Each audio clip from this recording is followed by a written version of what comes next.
તો આ સમગ્ર મામલે વધુ વિગતે વાત કરવા માટે જોડાઈ રહ્યા છે રાજકોટથી સંવાદદાતા મોહિત આખરે સાગઠિયાને લઈને ઘણી બધી વિગતો મળી રહી છે અને એ વિગતોની અંદર અપ્રમાણ સંપત્તિ હોવી અને ક્યાં ક્યાં ભ્રષ્ટાચાર કર્યો છે તેને લઈને શું ખુલાસા થઈ રહ્યા છે મોહિત?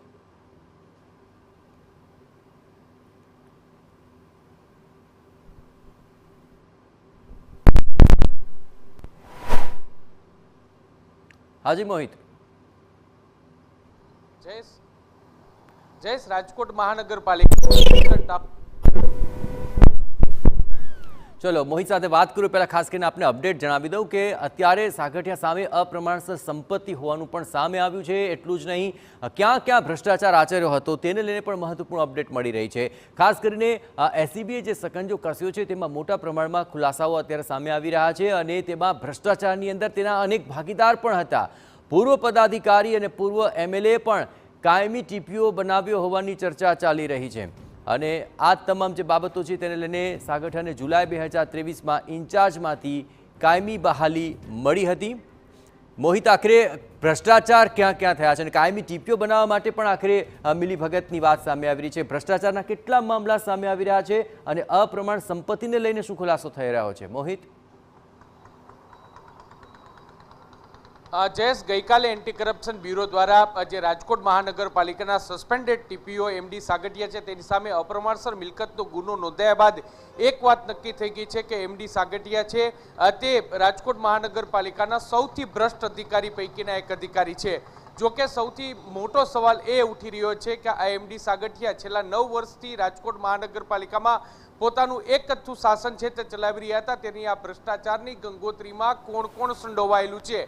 સૌથી મોટો સવાલ એ ઉઠી રહ્યો છે કે એમડી સાગઠિયાના ગોડફાધર કોણ છે કે જે છેલ્લા ઘણા વર્ષોથી એમડી સાગઠિયાને છાવરી રહ્યા હતા. આપને હું જણાવી દઉં કે રાજકોટ મહાનગરપાલિકાના ટીપી શાખામાં સૌથી વધારે ભ્રષ્ટાચાર થતો હતો અને તેમાં પણ ગેરકાયદેસર બાંધકામો, આ ઉપરાંત જે જમીનની ફેરબદલ કરવી, માર્જિનને લગતા પ્રશ્નો અને સાથે સાથે કમ્પ્લીશનને લઈને લગતા પ્રશ્નો છે તેને લઈને સાગઠિયા છે તે બે રોકટોક રીતે ભ્રષ્ટાચાર કરી રહ્યો હતો અને તેમાં એવી પણ શંકા અને એવી પણ ચર્ચાઓ ચાલી રહી છે કે રાજકોટ મહાનગરપાલિકાના કેટલાક પદાધિકારીઓ છે તે ભૂતકાળમાં પણ ફરજ બજાવી ચૂક્યા હતા અને હાલમાં પણ ફરજ બજાવી રહ્યા છે, તેમની પણ સંડોવણી હોઈ શકે છે. ત્યારે એન્ટી કરપ્શન બ્યુરો છે તેને લઈને તપાસ કરશે કે કેમ તે એક મોટો સવાલ છે. જયેશ, છેલ્લા 29 વર્ષોથી રાજકોટ મહાનગરપાલિકામાં સાગઠિયા છે તે ફરજ બજાવી રહ્યા છે અને છેલ્લા 9 વર્ષથી તો તેમની ભૂમિકા સૌથી મહત્વની ભૂમિકા છે. અત્યાર સુધી તે ઇન્ચાર્જ ટીપીઓ તરીકે હતા, પરંતુ જુલાઈ 2023માં તેમને ઇન્ચાર્જમાંથી કાયમી ટીપીઓ તરીકે બહાલી જનરલ બોર્ડમાં આપવામાં આવી હતી અને ત્યારબાદ શહેરી વિકાસ મંત્રાલયને આ અંગેનો રિપોર્ટ સોંપવામાં આવ્યો હતો. ત્યારે પણ અનેક પ્રશ્નો છે તે ઉપસ્થિત થયા હતા અને શહેરી વિકાસ વિભાગ દ્વારા પોતાની નારાજગી છે તે વ્યક્ત કરવામાં આવી હતી, પરંતુ જનરલ બોર્ડનો ઠરાવ હતો ત્યારે તેને સર્વાનુમતે મંજૂર કરી દેવામાં આવ્યો હતો. એક વાત એવી પણ સામે આવી રહી છે કે એમડી સાગઠિયા છે તેમને ઇન્ચાર્જ જે ટીપીઓમાંથી કાયમી ટીપીઓ બનાવવામાં એક પૂર્વ ધારાસભ્ય અને તત્કાલીન પદાધિકારીઓ છે તેમની ભૂમિકા સૌથી મહત્વની હતી. શું તેઓ આ એમડી સાગઠિયાના ભ્રષ્ટાચારના ભાગીદાર છે એટલા માટે તેમને શહેરી વિકાસ મંત્રાલયની મંજૂરી લીધા વિના અથવા તો તેમની સાથે વાતચીત કર્યા વિના સીધી જ તેને કાયમી બહાલી આપી દીધી? આવા અનેક પ્રશ્નો છે તે ઉપજી રહ્યા છે જેને લઈને તપાસ થવી ખૂબ જ જરૂરી છે. એન્ટી કરપ્શન બ્યુરોની તપાસમાં જે એમડી સાગઠિયા છે તેમની અનેક બેનામી સંપત્તિઓ છે તે મળી છે, સાથે સાથે તેમની કેટલીક ભાગીદારી પેઢીઓ પણ મળી છે. ત્યારે આ ભાગીદારી પેઢીઓને લઈને અને તેના ભાગીદારને લઈને તપાસ થશે કે કેમ તે પણ જોવાનું સૌથી મહત્વનું રહેશે.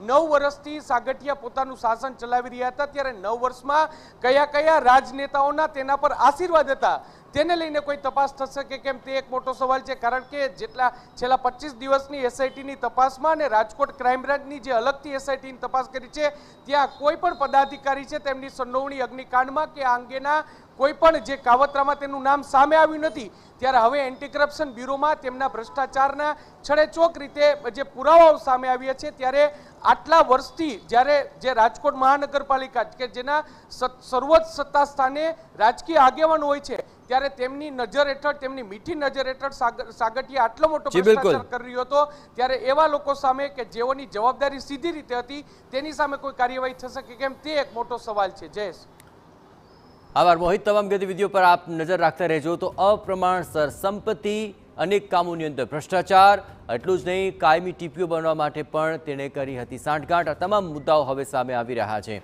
અને આ જ બાબતોને લઈને હવે સાગઠિયાની મુશ્કેલી વધી રહી છે.